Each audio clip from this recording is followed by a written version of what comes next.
وَلَنَبْلُوَنَّكُمْ بِشَيْءٍ مِّنَ الْخَوْفِ وَالْجُوعِ وَنَقْصٍ مِّنَ الْأَمْوَالِ وَالْأَنفُسِ وَالثَّمَرَاتِ، ہم ضرور آزمائیں گے دنیا کی زندگی میں تمہیں خوف کے ذریعے، بھوک کے ذریعے، جان اور مال میں نقص کے ذریعے، وَبَشِّرِ الصَّابِرِينَ، اور بشارت ہوگی صبر کرنے والوں کے لیے۔ تو یہ ساری تکلیفیں، ان کو آپ مکافات عمل کہہ کے نہیں جان چھڑا سکتے، یہ اللہ کی طرف سے آزمائش بھی ہو سکتی ہے کسی کے اوپر۔ اور صبر کرنے والوں کے لیے بشارت ہے، اور ان کی نشانی کیا ہے؟ الذین اذا اصابتهم مصیبہ، جب کبھی انہیں کوئی مصیبت پہنچتی ہے تو وہ کہتے ہیں قالوا انا للہ وانا الیہ راجعون، بھئی ہم بھی تو اللہ کی طرف سے آئے تھے، ہمیں بھی لوٹ کے اللہ کے پاس جانا ہے، اگر کوئی تکلیف آئی ہے تو یہ بھی چلی جائے گی۔ سب سے بڑی تکلیف کیا ہے؟ موت، وہ بھی تو ہم پہ آنی ہے نا، تو اس سے پہلے اگر چھوٹی تکلیف آئی ہے تو اللہ کی طرف چلی جائے گی۔ اس کانٹیکسٹ میں ایک حدیث ہے صحیح مسلم میں بڑی زبردست، ام سلمہ کہتی ہیں کہ جب ابو سلمہ میرے خامن فوت ہوئے، مجھے ان کی فوتگی کی خبر ملی تو میں نے حضور سے ایک دعا سن کے یاد کر رکھی تھی کہ جو کوئی وہ دعا مانگ لے گا اللہ تعالیٰ اس سے بہتر اسے نعم البدل دے دے گا، اور وہ دعا آدھا پورشن تو یہی ہے، سورۃ البقرہ کی آیت نمبر 156، انا للہ وانا الیہ راجعون۔ اس کے بعد ہے اللہم اجرنی، یہ جھٹکے سے ملے گا، اللہم اجرنی، حمزہ آگے، اللہم اجرنی فی مصیبتی واخلف لی خیرا منہا، اے اللہ مجھے اس مصیبت میں اجر عطا فرما اور میرے لیے اس سے بہتر نعم البدل کر دے۔ تو کہتی ہیں کہ نبی علیہ السلام نے فرمایا تھا جو یہ دعا مانگ لے گا نا تو اللہ تعالیٰ اس کی کمپنسیشن فرما دے گا، اسے بہتر نعم البدل دے گا۔ کہتے ہیں میں نے دعا تو کی، پھر میں یہ سوچتی تھی کہ میرے خامن جیسا تو کسی کا خامن نہیں ہوگا، ابو سلمہ جیسا خامن مجھے کیسے مل سکتا ہے۔ تو جب عدت پوری ہوئی تو نبی علیہ السلام نے پیغام کا نکاح کا پیغام بھیج دیا، ام المومنین بن گئی، اور یہ ہماری وہ ماں ہے جو سب سے آخر میں فوت ہوئی ہے 64 ہجری میں، واقعہ کربلا کے بھی 3 سال بعد۔ تو اس دعا کی یہ دعا یاد رکھیں، چھوٹی موٹی بھی کوئی بھی تکلیف کوئی بچوں کو پہنچتی ہے، گھر میں کسی کو زخم لگتا ہے، ٹھوکر لگ جاتی ہے، کوئی مالی نقصان ہو جاتا ہے، فوراً یہ دعا، اور میں نے الحمدللہ 20 دفعہ یہ دعا آزمائی ہے۔ وقتی طور پہ تو فیل ہو رہا ہوتا ہے کہ یار کوئی مسئلہ خراب ہو گیا، لیکن اس کے بعد اسی شر کے اندر خیر چھپی ہوئی ہوتی ہے، وہ مل جاتی ہے۔ اس آپ دعا کو یاد رکھیں، اور صبح و شام جو چھوٹی موٹی کوئی خبریں بھی آپ کو ملتی رہتی ہیں نا، اس کے اوپر آپ یہ دعا پڑھتے رہیں، یہ آپ کے لیے ایک بہت بڑا وظیفہ ہے انشاءاللہ تعالی۔ باقی یاد رکھیے گا کہ یہ مکافات عمل کا جو معاملہ ہے نیک اور بد لوگوں کے اعتبار سے ڈیفرنٹ ہے۔ نیک لوگوں کو جو تکلیفیں آتی ہیں نا دنیا میں، وہ ان کے درجات کو بلند کرنے کے لیے آتی ہے، اور یہ اللہ تعالیٰ نے بڑی سختی کے ساتھ سورۃ العنکبوت کے اندر نا صحابہ کرام کو ایڈریس کر کے نا یہ فلسفہ کلیئر کیا ہے، آیت نمبر 2 اور 3 کے اندر، احسب الناس ان یترکوا ان یقولوا آمنا وهم لا یفتنون، کیا لوگ اس گمان میں ہیں کہ انہیں صرف اس بات پہ چھوڑ دیا جائے گا کہ وہ ایمان لے آئے اور ہم ان کی آزمائش نہیں کریں گے؟ وَلَقَدْ فَتَنَّ الَّذِينَ مِن قَبْلِهِمْ، بے شک ہم نے ضرور آزمایا تھا ان سے پہلے لوگوں کو، فَلَيَعْلَمَنَّ اللَّهُ الَّذِينَ صَدَقُوا وَلَيَعْلَمَنَّ الْكَاذِبِينَ، تو اللہ تعالیٰ ضرور جانچ کر رہے گا کہ کون سچے ہیں اپنے دعوے کے اندر۔ کس دعوے میں؟ کہ غلامی رسول میں موت بھی قبول ہے، اور کون صرف نعرہ بازی کر رہے ہیں۔ اللہ تعالیٰ ان کو ظاہر کر کے رہے گا، جانچ کے۔ تو یہ اللہ تعالیٰ نے اپنا اصول رکھا ہے، یونیورسل ٹروتھ۔ اس کانٹیکسٹ میں صحیح بخاری میں ایک حدیث ہے، صحابہ کرام نے جب کافروں کی تکلیفوں کا ذکر کیا نا حضور سے، تو آپ نے فرمایا صبر کرو، اللہ کی قسم تم سے اگلے لوگوں کو زمین میں گاڑا جاتا تھا، سر کی مانگ پہ آرا رکھا جاتا تھا اور کہا جاتا تھا کہ اسلام چھوڑ دو، اور وہیں ان کے 2 ٹکڑے کر دیے جاتے تھے، وہ اپنے دین پہ قائم رہتے تھے۔ لوہے کی کنگیاں ان کے گوشتوں پہ پھیری جاتی تھی، حتیٰ کہ ہڈی تک پہنچ جاتی تھی، تب بھی وہ اپنے دین پر ثابت قدم رہے۔ تو نبی علیہ السلام نے اپنے صحابہ کو اگلے لوگوں کی یہ تکلیف گنوائی۔ تو اب وہ جو اتنی تکلیفیں کاٹتے رہے ہیں، وہ کوئی مکافات عمل نہیں ان کے لیے ہوا، آزمائش تو ہوئی ہے نا جی۔ تو نیک اور برے لوگوں کے اعتبار سے ڈیفرنٹ ہے، یہ ذہن میں رکھیے گا۔ بخاری اور مسلم کی متفق علیہ حدیث ہے، نبی علیہ السلام فرمایا مسلمان کو کوئی بھی تکلیف پہنچتی ہے، دکھ درد بیماری، کوئی اندیشہ کہتے ہیں ذہنی ٹینشن کو صرف کہ یہ نہ ہو جائے، حتیٰ کہ اس کے پاؤں میں کانٹا بھی چبھ جائے، تو اللہ تعالیٰ اس کے بدلے میں اس کے گناہوں کو معاف کر دیتا ہے۔ اور مسلم شریف میں ڈیٹیل ہے کہ جب یہ سورۃ النساء کی آیت نمبر 123 نازل ہوئی نا کہ چھوٹے سے چھوٹے اعمال کا بدلہ بھی ملے گا، چھوٹی سے چھوٹی نیکی کا بھی، تو صحابہ پریشان ہو گئے، ان کا یا رسول اللہ ہم تو یہ تو سارے پکڑے جائیں گے، کس طریقے سے کوئی بندہ پرفیکٹ ہو سکتا ہے؟ تو حضور نے فرمایا پریشان ہونے کی ضرورت نہیں ہے، مسلمان کو جو دنیا میں تکلیفیں اور بیماریاں آتی ہیں نا، وہ اس کی ان غلطیوں کا کفارہ بن جاتی ہیں۔ حتیٰ کہ جامعہ ترمذی میں، ابو داؤد میں ایک حدیث ہے، نبی علیہ السلام نے فرمایا کہ دنیا میں سب سے زیادہ تکلیفیں انبیاء کو آتی ہیں، تو کیا انبیاء پہ مکافات عمل ہو رہا ہوتا ہے؟ نعوذ باللہ۔ اس کے بعد ان پہ آتی ہیں جو ان کے بعد اللہ تعالیٰ کو سب لوگوں سے بڑھ کے محبوب ہوتے ہیں۔ آپ نے صحابہ کا بھی نام نہیں لیا، فرمایا جو بھی، وہ اس زمانے میں بھی ہو سکتا ہے، آج کے زمانے میں بھی، کیونکہ بعض اصحاب تو ایسے ہیں جنہوں نے کفر کی زندگی میں بھی موج کی ہے اور اسلام کی زندگی میں موج کی ہے، وہ تکلیفوں سے گزرے ہی نہیں ہیں۔ اچھا، اور پھر فرمایا اس کے بعد وہ لوگ ہیں جو اس کے بعد اللہ کو سب سے بڑھ کر محبوب ہوتے ہیں، حتیٰ کہ انسان پہ تکلیفیں آتی رہتی ہیں اور اس کی موت کا وقت آ جاتا ہے اور اللہ تعالیٰ اسے پاک و صاف کر کے دنیا سے اٹھا لیتا ہے۔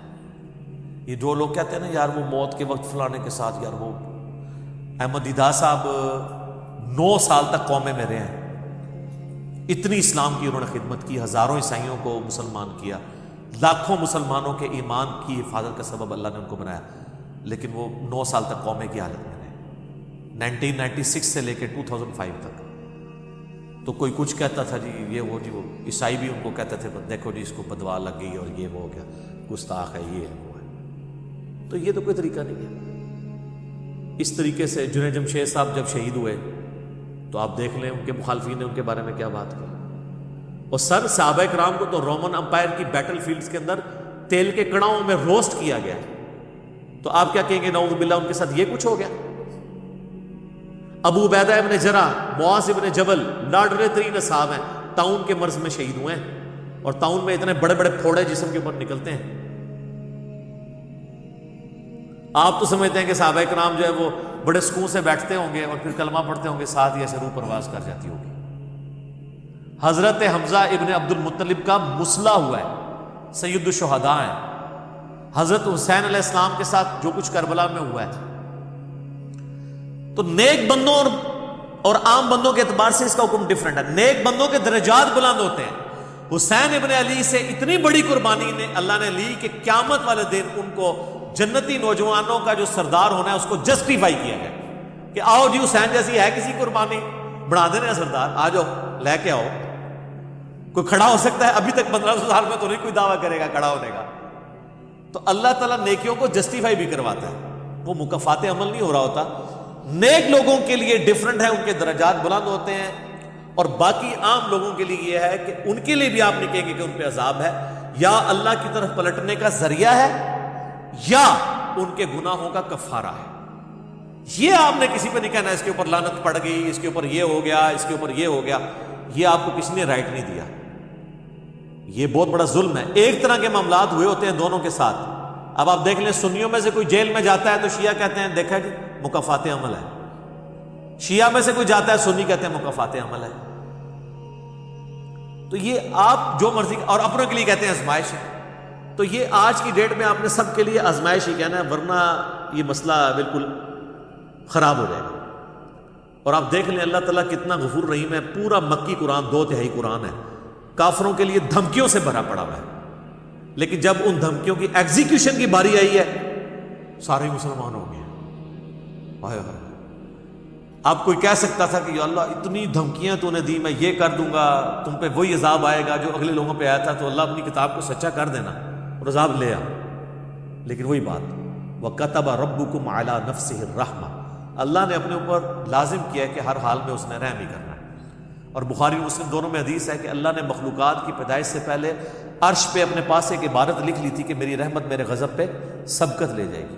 وہ ایسی سبقت لے گئی کہ 2/3 قرآن سائڈ پہ رہ گیا، دھمکیوں سے بھرا ہوا، فتح مکہ پہ جنہوں نے معافی مانگی طلقاء بنے مسلمان، حتیٰ کہ ہند کی بھی حضور علیہ السلام نے توبہ قبول کر لی، ابو سفیان کی بھی توبہ قبول کر لی۔ یہ بات لا تثریب علیکم اليوم، آج تم پر کوئی گرفت نہیں ہے۔ جو حضرت یوسف نے آیت پڑھی، وہ جو الفاظ ہیں نا قرآن میں سورہ یوسف میں، وہی نبی علیہ السلام نے آیت پڑھ دی۔ تو یہ اللہ تعالیٰ کی رحمت ہے۔ ہم اللہ تعالیٰ سے اللہم انی اسألک من فضلک ورحمتک، آمین۔ اللہ ہی اللہ ہے جی، اللہ تعالیٰ سے خیر مانگنا چاہیے، اللہ تعالیٰ کی طرف رجوع لانا چاہیے۔ اس حوالے سے بخاری اور مسلم دونوں میں حدیث ہے، میں اب آپ کو تھوڑے وظیفے بھی بتا دوں نا۔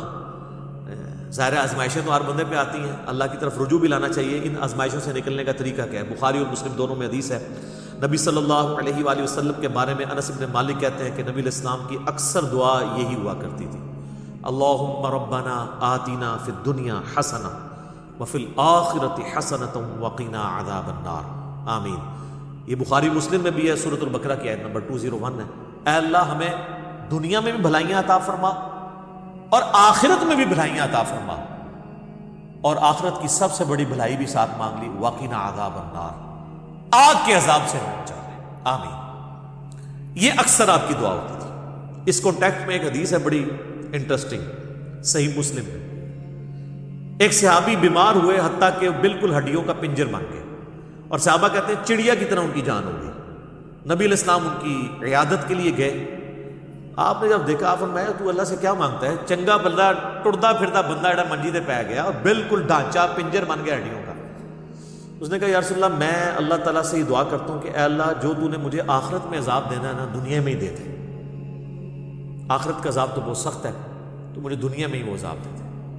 نبی علیہ السلام نے سبحان اللہ، کیا تم دنیا میں بھی اللہ کی تکلیف برداشت کر سکتے ہو؟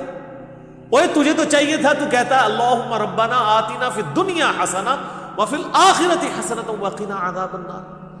یعنی آپ اللہ تعالیٰ کو معاذ اللہ کو فنیٹک سمجھتے ہیں کہ آپ کہیں گے جی اس نے عذاب تو ضرور دینا تو مجھے ادھر دے دے، اور یار اللہ سے اچھا ہی گمان رکھو۔ بخاری مسلم دونوں میں حدیث ہے، میں اپنے بندے کے گمان کے قریب ہوں، جیسا میرے بارے میں گمان رکھے، بشرطے کہ کرتوت بھی ٹھیک کرے۔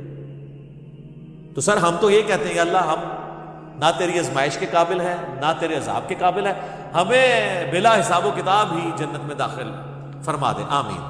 تو میں اپنے بندے کے گمان کے قریب، اچھا گمان رکھیں، انشاءاللہ تعالیٰ اینڈ رزلٹ بھی اچھا ہوگا۔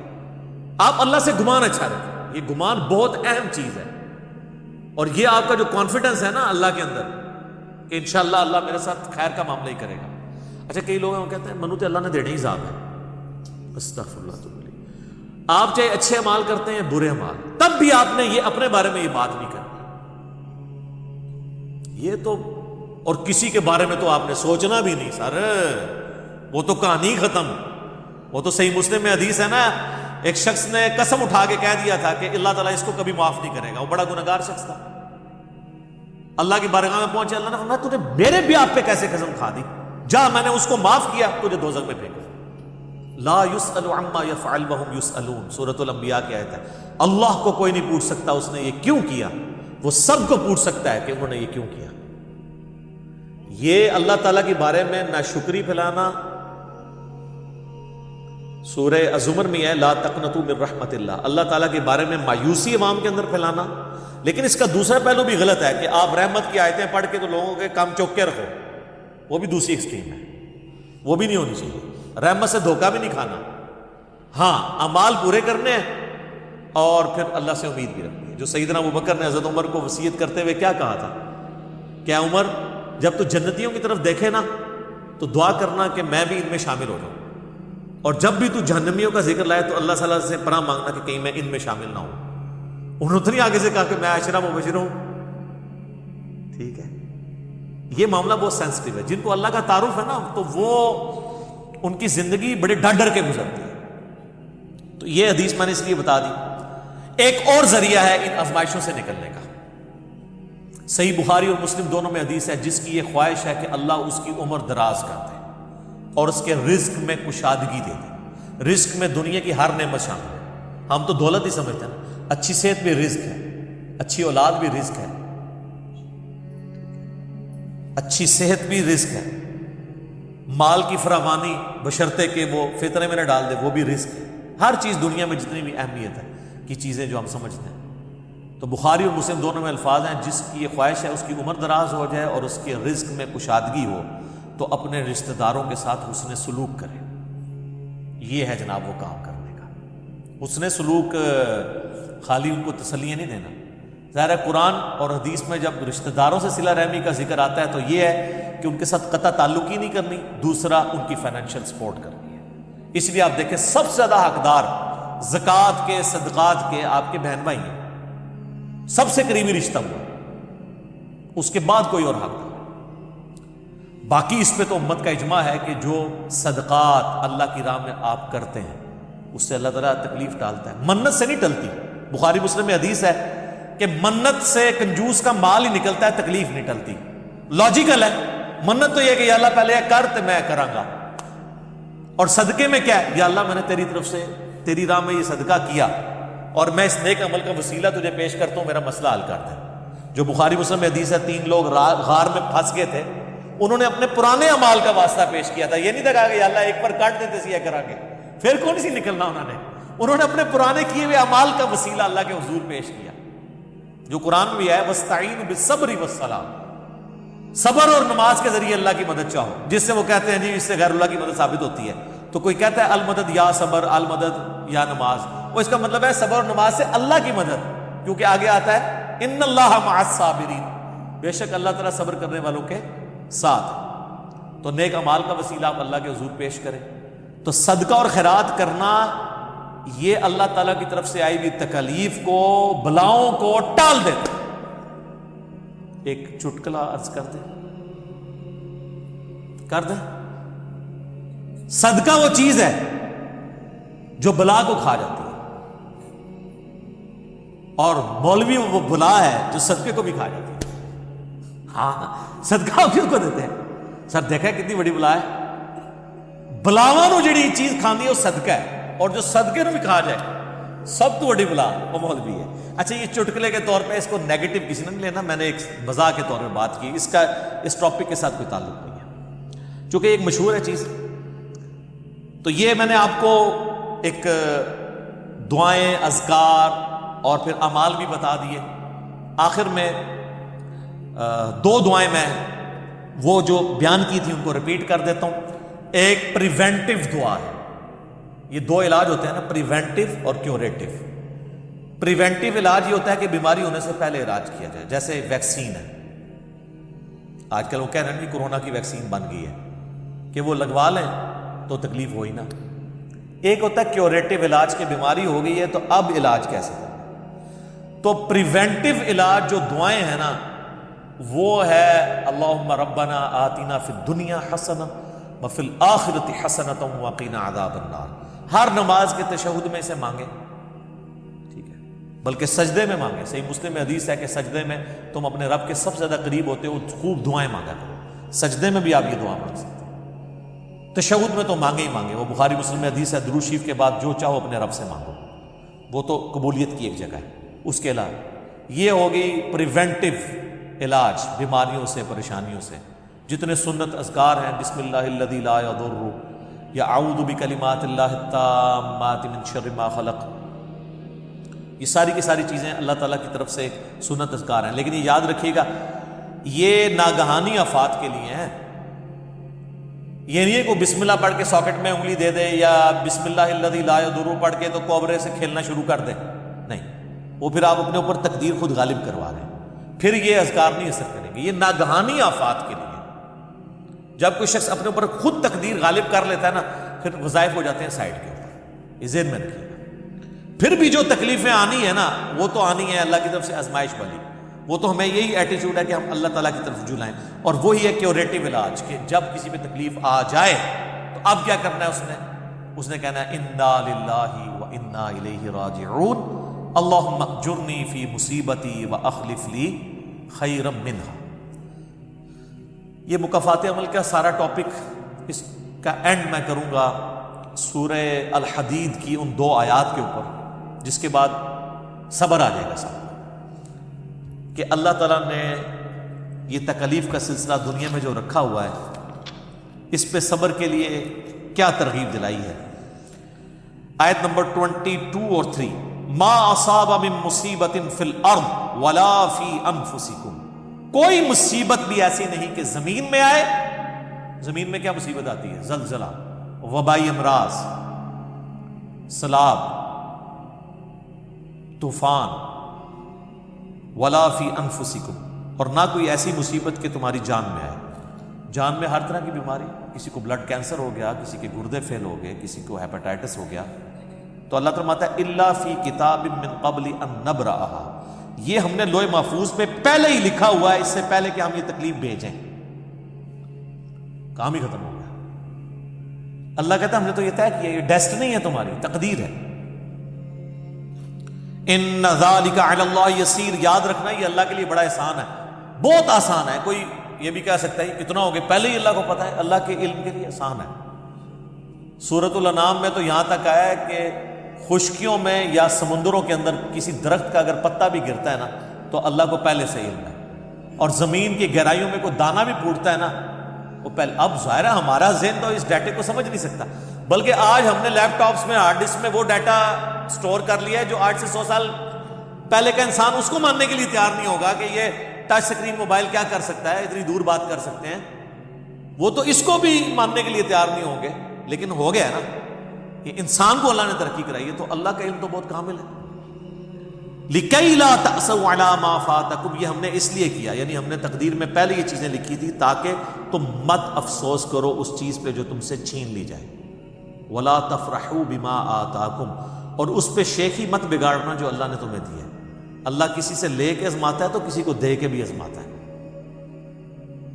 وَاللَّهُ لَا يُحِبُّ كُلَّ مُخْتَالٍ فَخُورٍ، اور اللہ تعالیٰ پسند نہیں کرتا ہر شیخی بگاڑنے والے کو، جو بات بات کے اوپر شیخی بگاڑتا ہے۔ کسی کے پاس اگر کوئی اللہ کی طرف سے نعمتیں ہیں تو وہ اللہ کا شکر ادا کرے، اور اگر کسی کے اوپر آزمائش کا وقت ہے تو وہ اللہ کی طرف رجوع لائے۔